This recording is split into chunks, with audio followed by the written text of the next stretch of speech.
Bienvenidos a este nuevo subtema donde conoceremos qué es la potencia aparente y cómo se mide, así como su relación con la potencia consumida en un circuito eléctrico.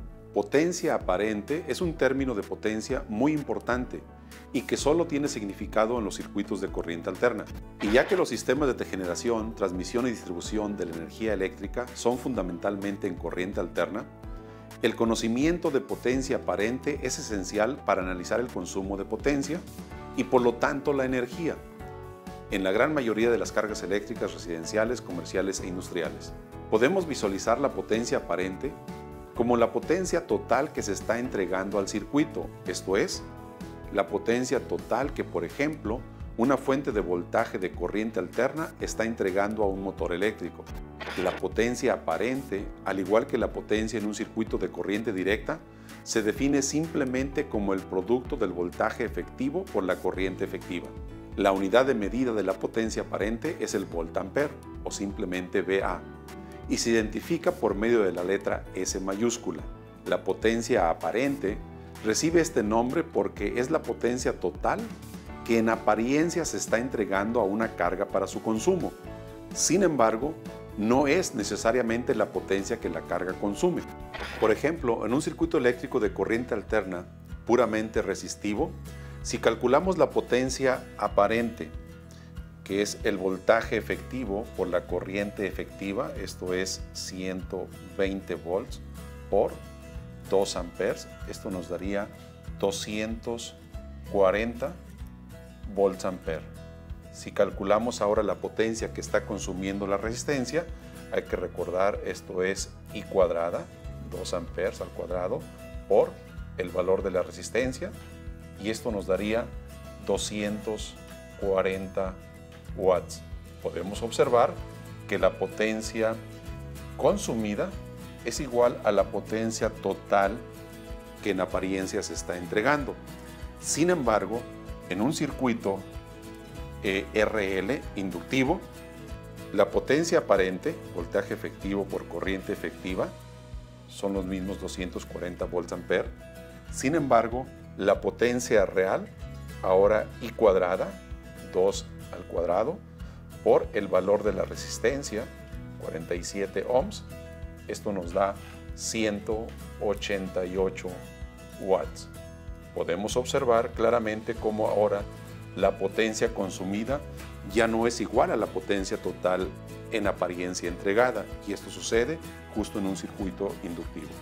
El hecho de que la potencia real consumida sea diferente a la potencia total entregada da lugar al concepto de factor de potencia.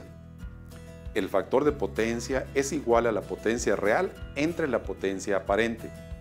Este parámetro se usa como una medida de la eficiencia en el consumo de la energía eléctrica. De esta manera, un factor de potencia de 0.5 nos dice que la eficiencia en el consumo de la energía es del 50%, ya que del total de potencia aparente entregada, solamente se está consumiendo la mitad.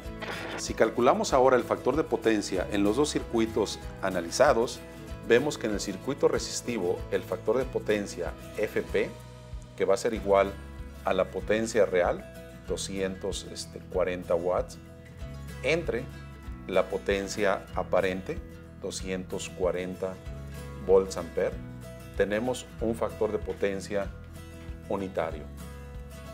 Sin embargo, en el circuito inductivo, el factor de potencia, de nueva cuenta, potencia real, 188 watts, entre potencia aparente, 240 volts ampere, nos da un factor de potencia de 0.78.